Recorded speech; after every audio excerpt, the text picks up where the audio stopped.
Finally in the mountains and not in front of the castle. Yeah, that's absolutely perfect for our vehicle selection today. So why are we up here in the mountains? We are with the Polestar. With what? Yes. With the Polestar. But Polestar, isn't that a star? Actually, yes. Whether this star will rise or not, that's what we want to find out together with all of you watching this video today. Namely, we have the brand new Polestar 4. Before we set off on the journey, we naturally want to go over it once more with you. Take a look at it together. It will be offered in two drive types, either rear-wheel drive or all-wheel drive, and also in various performance classes, different interior fittings where I might be able to give you a few valuable tips on what you should configure for yourselves. Yes, and at the end of the video, we'll tell you about the introductory leasing offer, which might make it especially fun if you're interested in a Polestar 4 to lease at a very attractive price. I believe there are lots of data and facts presented today in this video. Before we start, check if you're in the einfach elektrisch community. If not, we'd be thrilled if you'd support us with a subscription. Then you won't miss the consumption drive a few weeks later. This time with the Polestar 4, where we'll see how it performs on long trips and at the charging station. I'd say let's kick things off with the Polestar 4. And as always, we'll start from the outside, starting at the front. Take a closer look at the front of the Polestar 4, which at first glance gives off the impression of being a sleek, stylish sedan. However, in actuality, it's more accurately described as a cross-utility vehicle. It starts off nice and low, then rises up at the A-pillar. Here on board, we have the 360-degree camera package, which you can optionally get in various packages. So there's a pilot package that covers everything related to the autopilot. I even think that the 360-degree camera was included. Then there's the Plus package. I'd recommend it because it comes standard with LED headlights with automatic high and low beam functionality. And if you choose the Plus package, you will have, like we have here, the pixel LED headlights that produce a matrix-like light and can block out specific areas, allowing you to drive through the night with significantly more light. And that is, especially when driving in the dark frequently, an amazingly good help. Yes, on board we also have thick, fluffy slippers. Stefan has probably already taken a look, right? 21 inches. So 55/45 R21, such a classic and iconic Polestar design. I have to say I really like it a lot. It's also reminiscent of a paddle wheel, boasting an aerodynamically optimized design. I think it doesn't look like EV. Not quite, nope. Glossy black with certain sections painted in silver. Yeah, about the exterior color, I'm not entirely sure though. He has a super long name with magnesium in it, so it's actually a silver, light gray and metallic. It looks really chic somehow. Definitely has something, yeah. And it fits really nicely right in here, especially with these frameless mounted mirrors.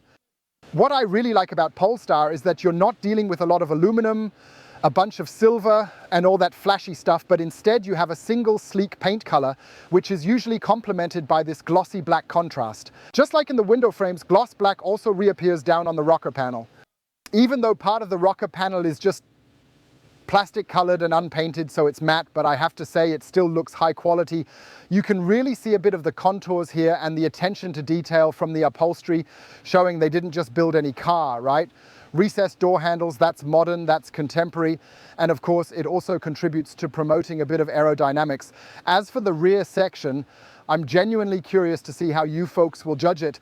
Some will say it's a new design and they're not sure if they like it, whereas others will say, wow, it's the coolest and hottest new trend because normally we would expect to have the rear window here. And in this design, we simply don't have it at all. That means eventually the glass roof loses its transparency and you can't see through it anymore. That's why back here you have two cameras installed. One is specifically designated for the rear view mirror to provide a clear view, and the other one is integrated for the advanced pilot system on board this vehicle. For the 360-degree camera system, we essentially also have an additional rear view camera integrated on board here. And I just find that all to be really stylish, elegantly and simply solved. And everything is seamlessly connected here with such a nearly continuous light strip. Isn't it kind of genius in design? I think it's huge. Polestar is a manufacturer that pleasantly stands out from the rest. And it's still the question, is it a sedan or is it a cross-utility vehicle because it's a little bit higher than usual? Yeah, I think with the bigger tires, it's noticeably higher off the ground, but I would say it leans more towards a crossover. You can really feel the difference. Yeah, feel free to write it down in the comments, letting us know how you see it. So now let's move on and talk about the dimensions. He is 4.84 meters long. He is 2.008 meters. wide, so 2.01 meters plus side mirrors, 5 feet and 3 inches tall, and therefore naturally a bit higher than maybe a sedan. It's usually between 1.45 and 1.50. Sporty sedans as well, like the Porsche Taycan, are even below that. And it has a wheelbase of almost 3 meters, specifically 2.99 meters. On board is a 100 kilowatt hour battery with advanced 400 volts technology, where you have the convenient option to charge it here at the rear charging port. That means on one hand we have here a Type 2 connector where you can charge 3-phase with 11 kWh if you choose the Plus package, which I would also recommend. Then even with a difference of 22 kWh, you need a good 10 hours to go from 0 to 100%. And with the Plus package and the 22 kWh charger, you're looking at more like 4.5 to 5 hours. So the charging time is halved with AC charging. It's different with DC, of course. Based on my observations, you have a peak of 200 kWh, which enables you to charge the battery from 10 to 80% in approximately 30 minutes, give or take a few minutes. We'll definitely test that out at a later point in time when we receive the car as a test vehicle during our consumption run, complete with a thorough charging check. The charging flap actually opens up electrically. It's pretty upscale, right? Closes electrically too. And when you hear the price later and also the leasing offer, you will be surprised because you surely remember my EQS videos where you had to open it manually. And that you can get it here electrically for significantly less money is kind of a nice thing. You have 2 different options to choose from. You can either go with the rear wheel drive, which is positioned on the rear axle and powers the rear axle. Then with 200 kilowatt, 272 HP, 343 Newton meters of torque. Or rear motor, plus front motor, so dual motor, 2 motors with another 200 kilowatt, 272 HP. If you're good at math, you should end up at 400 kilowatts, isn't that right, Stefan? Correct? That amounts to 544 horsepower, and the Newton meters figure actually doubles itself, reaching 686 Newton meters. Difference in acceleration, 7,2 seconds with the rear wheel drive to 3,8 seconds here with the dual motor. We'll definitely try all of that. Both peak at 200 kilometers per hour, more on the highway later because I would have liked a few more kilometers per hour with the dual motor, but it would have been nice.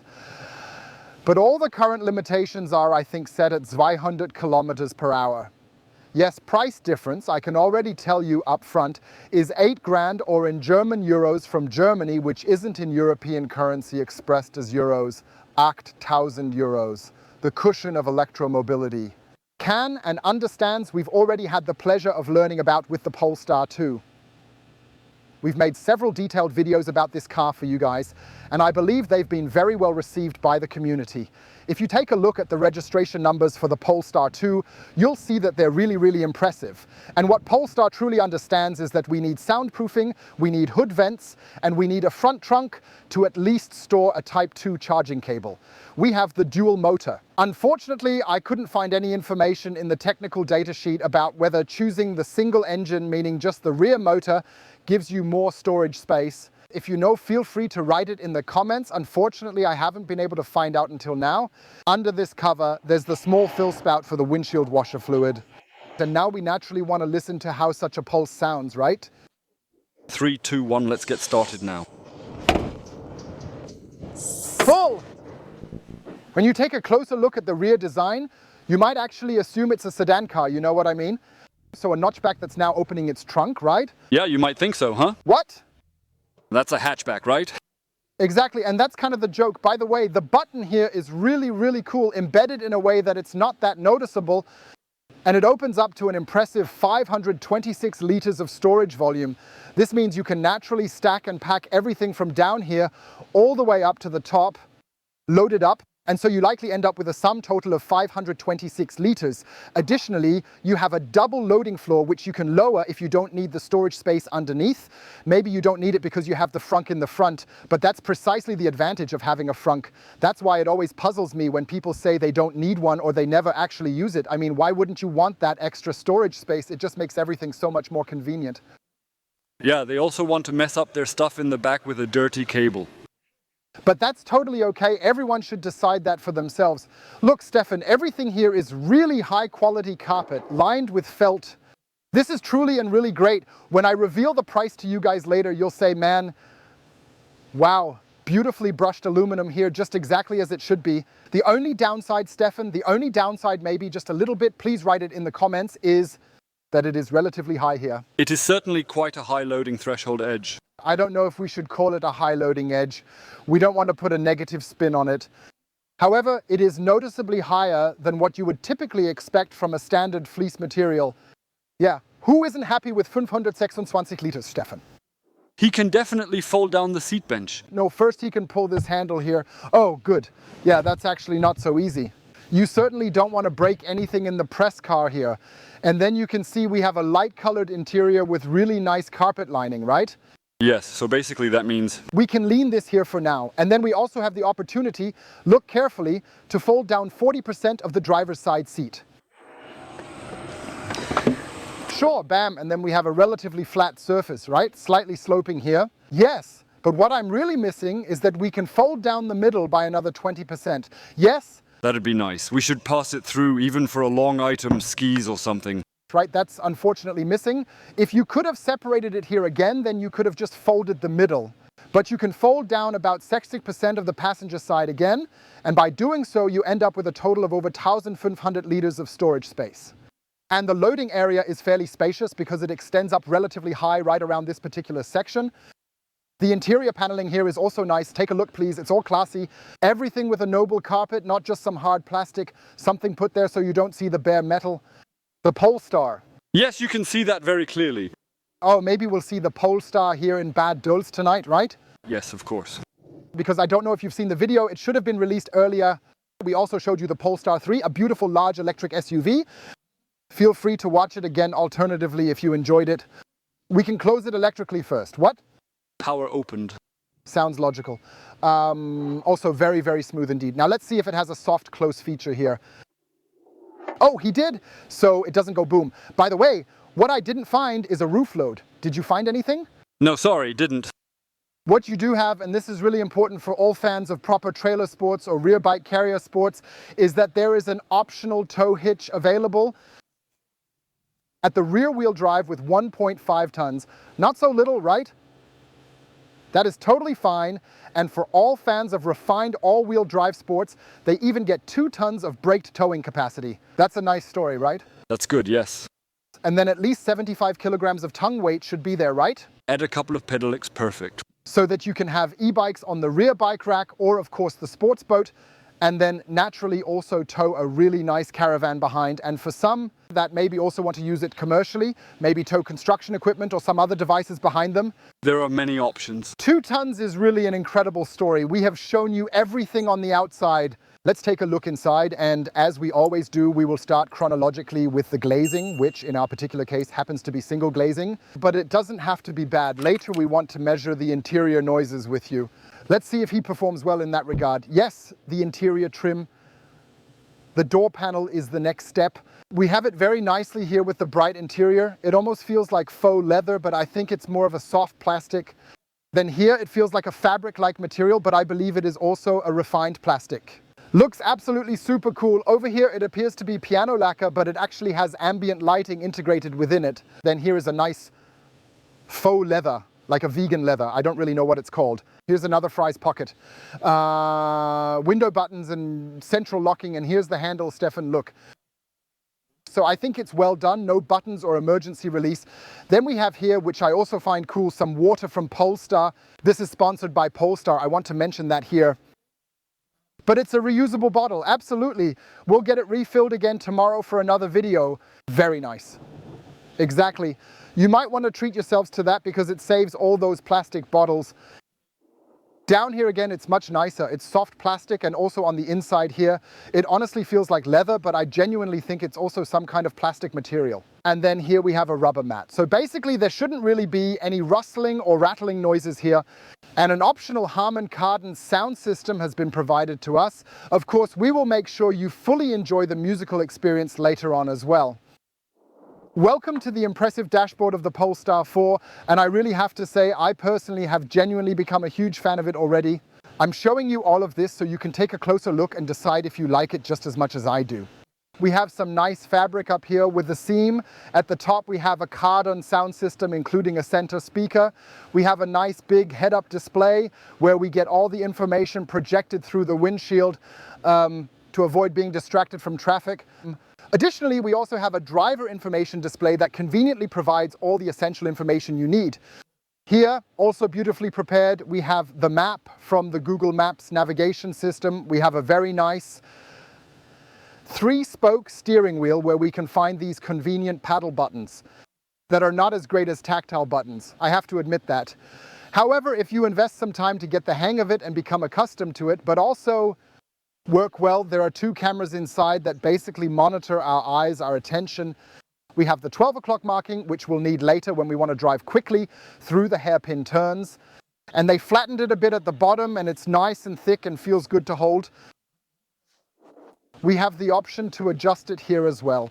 On one hand, the head-up display, then the steering wheel here with the button, and just like with the button, also the left and right side mirrors, because we didn't find any switch in the door for that function. The real highlight for me is definitely the 15-inch infotainment display. You can see very nicely here on Google Maps how fast it goes. A high-end processor is behind this too. I don't think it needs further explanation how quickly that happens. And for those who have already seen it in your countless videos, they know we have route planning, including charging planning. We indicated the battery status at the destination. After that, we have several different options available. To properly set up our route options initially and also to configure the charging options accordingly later on. And I honestly have to say, this is undoubtedly one of the very best systems you can currently get in any car available today. Yeah. Definitely. Exactly. We have a really nice climate menu here once more, because the air vents you can see here are not manually adjustable by hand. Instead, they are essentially controlled automatically by the car's system. Or then manually. There are different options for leaving the head free, which I love. Of course, you can also choose to shine it directly on your head. However, if you somehow need a bit of fresh air, I honestly don't find that idea appealing at all. And that's how you can set it up. And if someone wants to change it again, they can manually adjust the ventilation here as well. Yeah. All good. But let's stick with calling it car for now. I think it's been working very, very well so far. Works here on the touch really, really well. We have a quick selection option with the temperature. Everything's pretty luxurious on board. Heated steering wheel, heated seats, and of course, at least here on the driver and the passenger seats as well. Of course, I asked about that. What about the department? Today, we're hitting over 30 degrees again. It says 29 in the shade. What's happening with the seat cooling now? It tips over. Oh, but not in our testing phase. Oh no, yet another delivery. Yes, leather package. There's even a seat massage, which we also missed, you know, after the flight, a nice massage. If you want to be investigative, then you can certainly stand by the lake just like we did and observe the ongoing activity through the digital rearview mirror. It's really quite fascinating and very exciting, don't you think? Yes, fantastic. Sitting on the bench and looking at the lake. And because it sort of crops in a bit, it's also slightly magnified, yes. Sure thing. Of course, you can switch it manually if you want an analog mirror, but then you just see Stefan with his camera. That won't work. Well, many do want to see that, as we noticed on the road trip with the Aura 07. But of course, you guys can't really see out of the rear window. Stefan, could you please do a 180 because it's all completely closed up back there? Because you remember, we removed that shelf earlier so that we could load all the way up to the roof, enabling us to make full use of every inch of available vertical space inside the vehicle. Down here, we continue with the air vents. We've covered that. We have an inductive charging option. Feels a bit stingy. Where do you put your phone? Yeah, probably somewhere around there. So over here we have this type of faux leather material. It feels very, very nice and soft. Here it looks like a brushed metal surface, but I don't know if it's metal or plastic, though I think it's metal. Then we've got this nice little dial here where we can adjust the volume up or down and also play and stop tracks. You know this feature from the other Polestars. We've brought our Draggy to measure acceleration.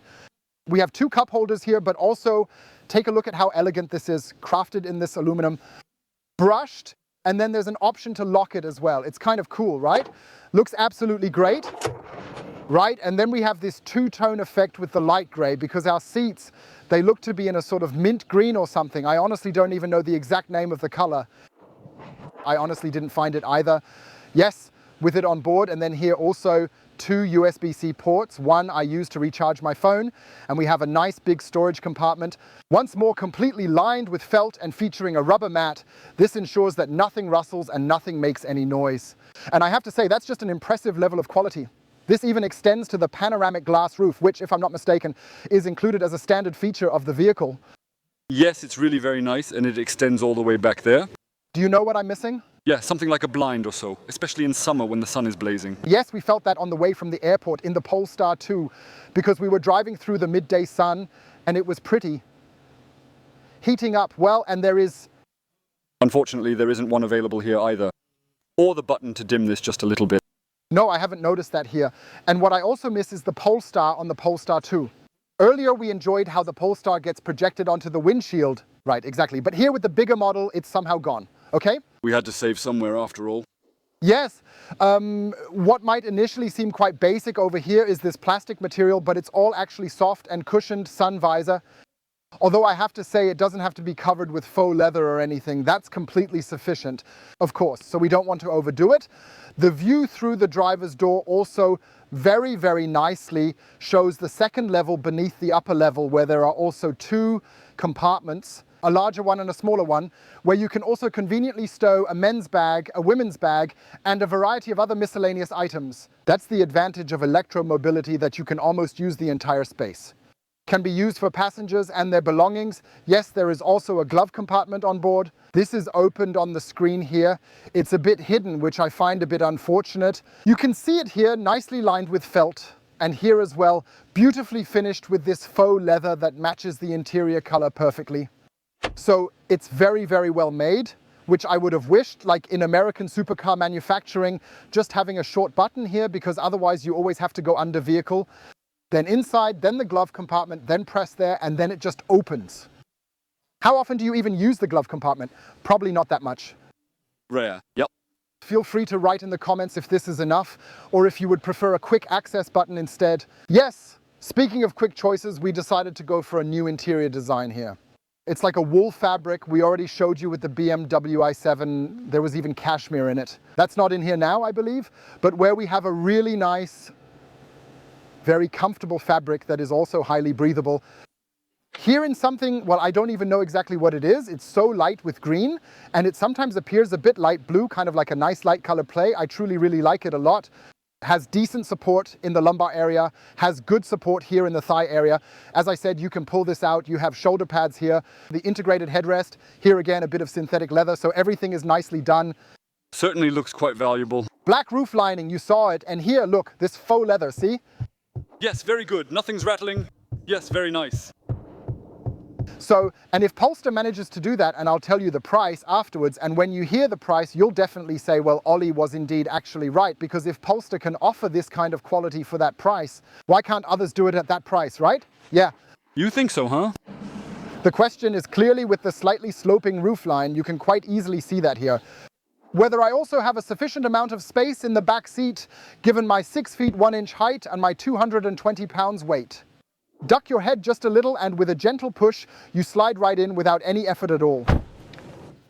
Just take a really good look at how much room I actually have here in this 4.84 meter long vehicle.